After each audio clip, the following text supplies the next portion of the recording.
Lahat po tayo nakainom ng paracetamol, di ba? Nung bata tayo. Kahit ngayon, pag may lagnat, lahat paracetamol. Alam natin, isa to sa pinaka-safe na gamot.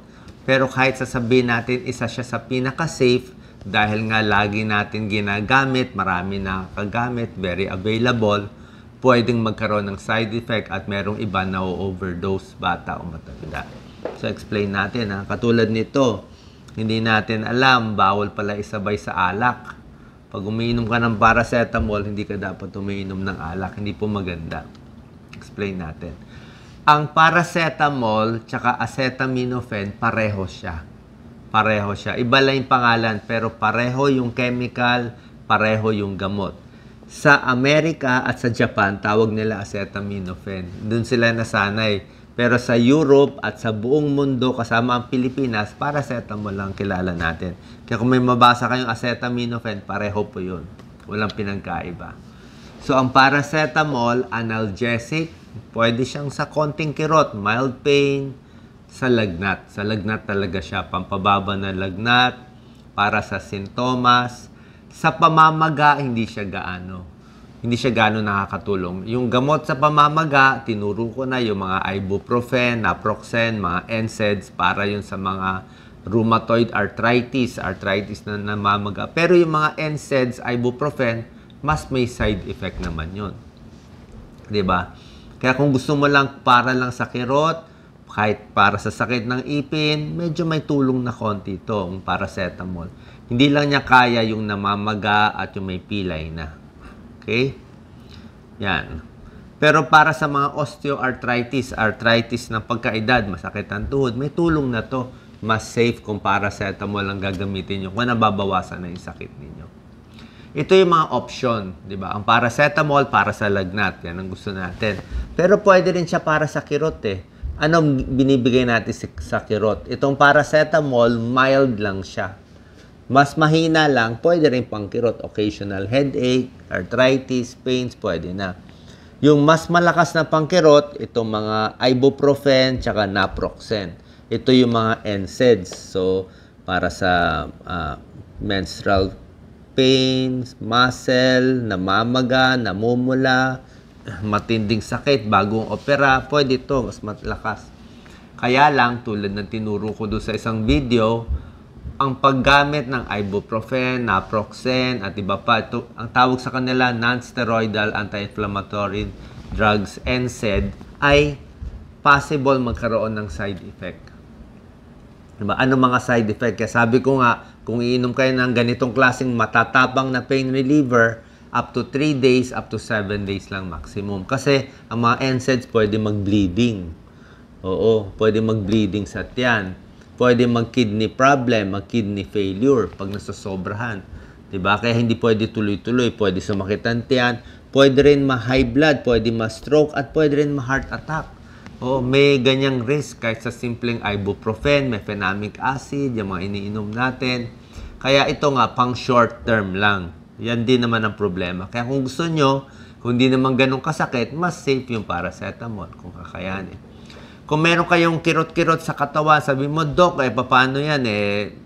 Matagal na masakit ang tuhod ko, ilang taon Sabi mo, 1 week lang. Oo, hindi pwede masyadong matagal. Parang hindi tayo mag-kidney failure, hindi dumuguan tiyan. Ano magagawa ko sa bahay? Imbis na inom ka na inom ng pain reliever na hindi naman makakatulong sa'yo pang matagalan, try mo to mga warm compress o heat therapy. Lagyan mo na mainit na bag, yan, pampainit. O minsan cold or hot, pwede yan. Pinapatong dun sa namamaga. Huwag magpapataba kung may arthritis. Dahan-dahan yung exercise, parang mga biking, pwede yan, o walking. Yung iba, nagni-knee brace. Huwag kumain ng mga pagkain nakakataas ng inflammation, yung mga mamantika, matataba, fast foods. Itong mga prutas na healthy lang, Papalakasin natin yung muscle. Imamasahe, papalakasin yung muscle dito sa tuhod. Simple stretching, simple exercise. Yan ang panglaban natin sa mga sakit sa katawan. Diba? Na hindi na umiinom ng gamot. At most, warm bags, gusto mo, lagyan mo ng... merong pinapahid na gel Oo, merong NSAID na gel. mas safe yung mga gel na pinapahid, ibuprofen, mga pinapahid at iba pa, compared sa iniinom. Kasi pag iniinom, baka masira ang tiyan natin. Mas malaki ang pumapasok sa dugo. So, ang paracetamol, mainly for fever and mild pain po pwede. Very safe, pero meron ding babantayan. Extremely safe, isa sa pinaka-safe na gamot. Kaya lang, kahit safe siya, syempre may limit din yung dose niya.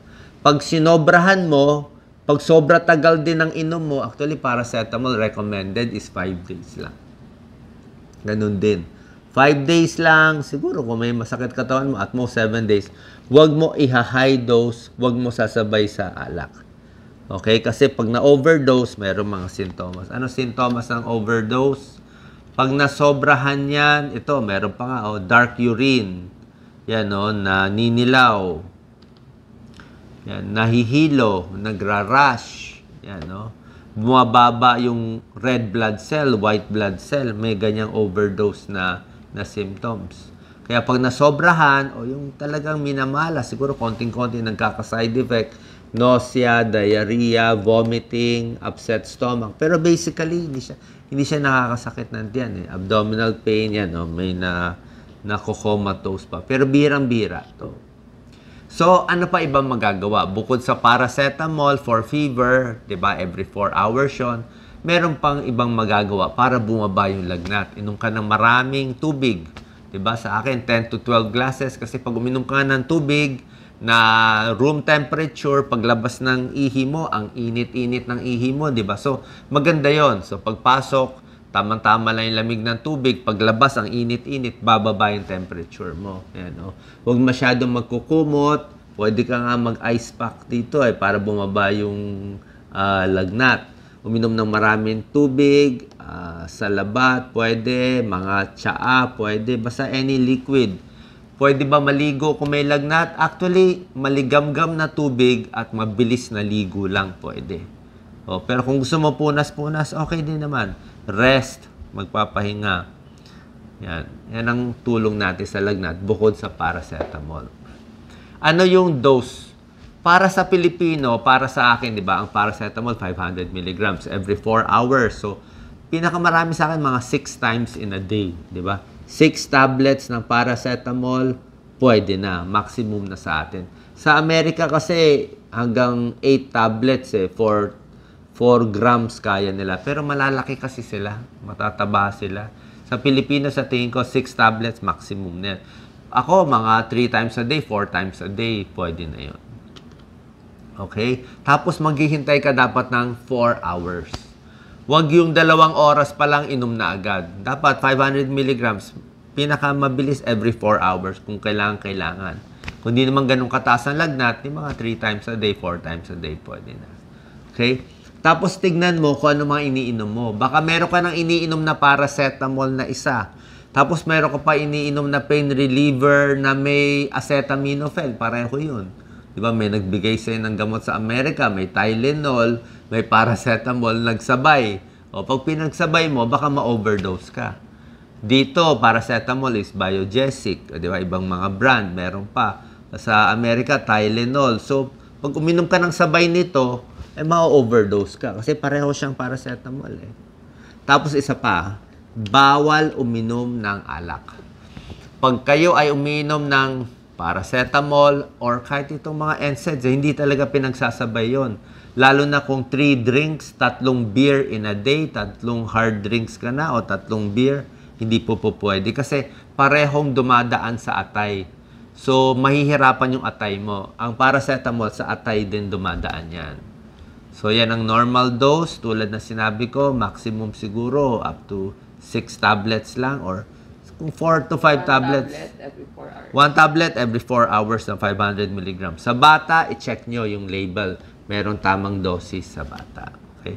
Pwede ma-overdose ito kasi nga very available. Nahahawakan ng mga bata. Baka hindi alam, kala nila candy kinakain nila. So, ang paracetamol tsaka alak hindi pinagsasama kasi pag pinagsama mo yan, parehong dadaan sa atay. At pag parehong dadaan sa atay, magta-traffic, parang magta-traffic. So, tumataas ang isang toxic metabolite. Pag tumaas yan, pwede mag-liver injury, pwede mamatay, at pwede magkaroon ng Marami na overdose sa paracetamol kasi nga very, very common siya. Madali siya makita.